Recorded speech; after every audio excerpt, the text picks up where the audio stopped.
talked to Mike Bales, or talked to Sports Science with Ukko-Pekka Luukkonen. His numbers, like when he has 1 day's rest, aren't as good as they were last year. Lately, it's like one really good game and then one game not as good, then one really good game. I mean, what are you seeing, and do you feel he's fatiguing, or what are you seeing with him now?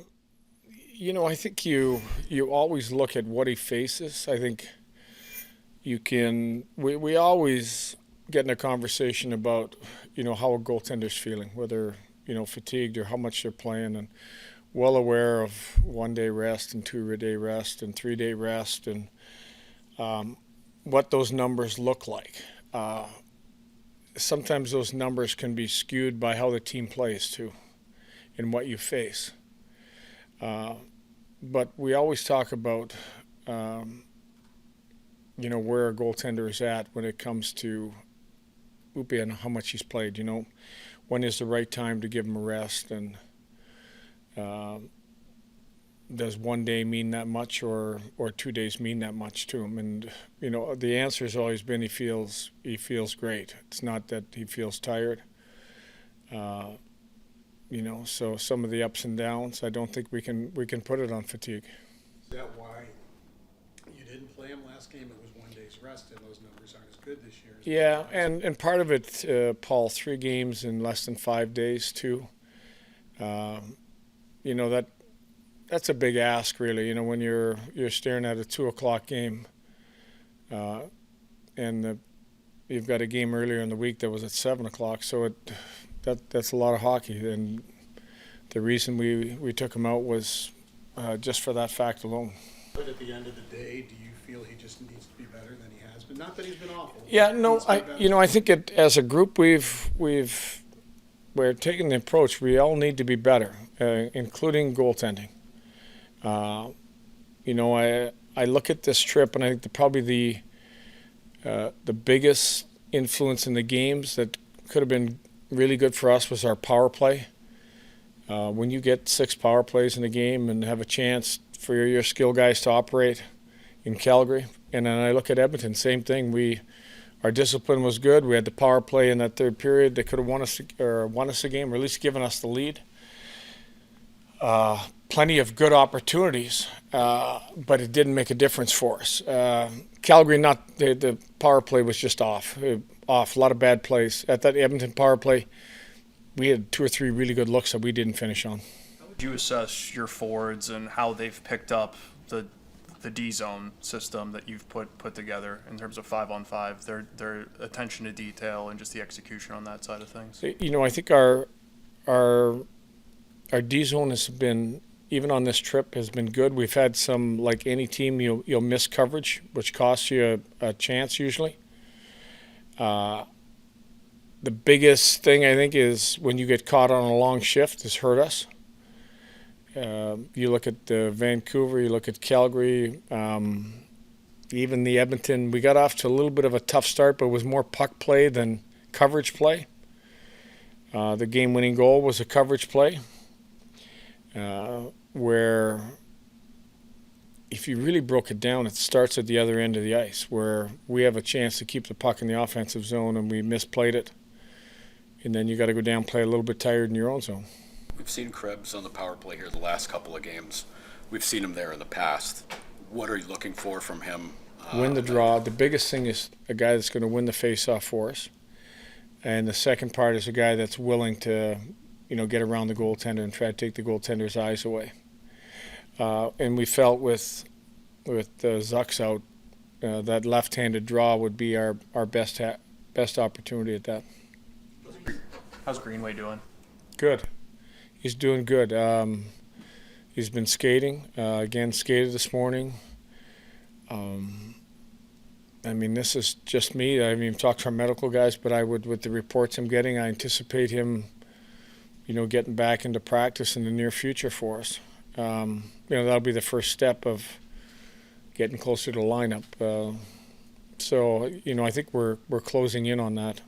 What have you seen from the 6-on-5 offense, apart from not finishing, that you want to improve upon? Puck retrievals. Our puck retrievals haven't been good, and off of puck retrievals, just being in the right place. I think you look at the Draisaitl missing the empty net. Our structure, we raced in to get a puck, but, 3 guys raced in the same place, and you give up a 2-on-1 that should be in the empty net, and we still got an opportunity to go the other way. And JJ had an unbelievable opportunity. He chose to shot. He could have passed. There was A, B, and C on that play that we probably could have ended up with a better opportunity. More pucks at the net. I think we're looking for the best play. I think some of our 6-on-5 goals have been getting the puck around the front of the net with people there and outnumbering them. On a day like today, the guys seem pretty loose in a good spot. What's allowed them to, find that that they're able to, feel loose on a day like today? Because we just move on. We play a game and we move on. We just move on.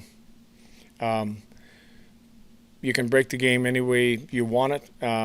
Didn't like our first period in Edmonton, and obviously I thought the response by the group was real good. The second and third period, probably 2 of our better periods. Try to get better every day.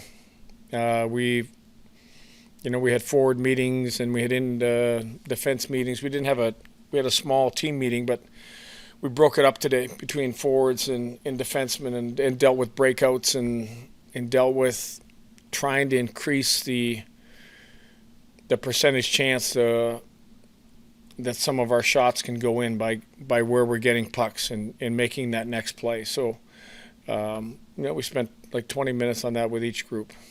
Don't you feel if you have 151 shot attempts in 2 games, which you did, you should win both games? Yes, Paul.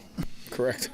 I do. So I think that's a little bit why we looked. I mean, we had the stick on the right people, and for whatever reason, didn't hit our mark. And I think when you look at, you go back to, the Island game, Chicago game, you look at some of those games, even. These are hard-fought games. I mean, Edmonton's a good team. Even without McDavid, they're a good team. And to, get by that first period and end up with the number of attempts we did, I thought skated well on a game where, like I said, you're playing. Most of our group is playing, 3 games in less than 5 days. So.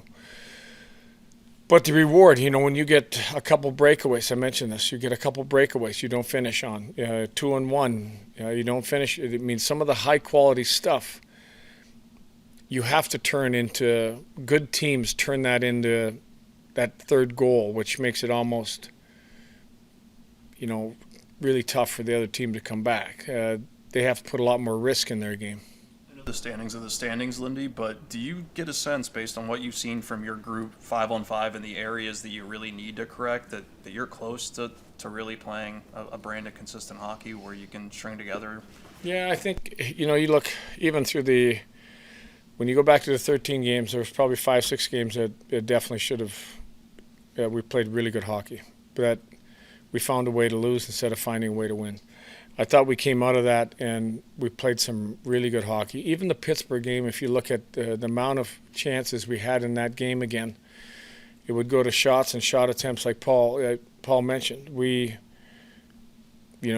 tipped the scale way in your favor, but we still didn't win the hockey game. And it's been kind of a common theme. If you go back to early in the year where an LA Kings game where we come back home and we play a real good game but we're caught in a 1-0 game where we don't find a way to get that second goal.